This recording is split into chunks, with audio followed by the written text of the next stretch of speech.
I'm going to tell you something, dear brothers and sisters. I've never been to Palestine. I've never been allowed in. May Allah subhanahu wa ta'ala allow us all to enter into it while it is liberated. Allahumma ameen. I've never been there. And every time one of my brothers goes and they send me a picture from Al-Aqsa, I'm so happy for them, but a part of me just breaks inside. And I remind myself, subhanAllah, I comfort myself with remembering Musa alayhi salam. I am not better than Musa alayhi salam, but Musa alayhi salam was never able to go to Jerusalem.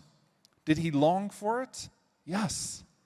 The Prophet sallallahu alaihi wasallam said, if I could show you the grave of Musa alayhi salam, تحت الكثيب الأحمر, under the red dune, he asked Allah subhanahu wa ta'ala before his death, أن يدنيه من الأرض المقدسة رمية بحجر.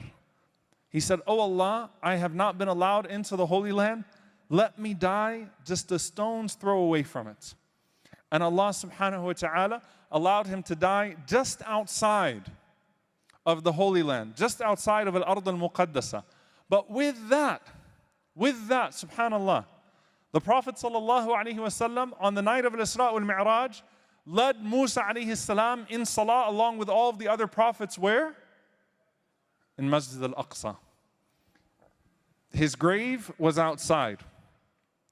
But Allah subhanahu wa ta'ala, who can transcend with his decree all realms and all spaces, took the soul of Musa alayhi salam and brought him behind the Prophet sallallahu alaihi wasallam in al-Masjid al-Aqsa for that glorious salah.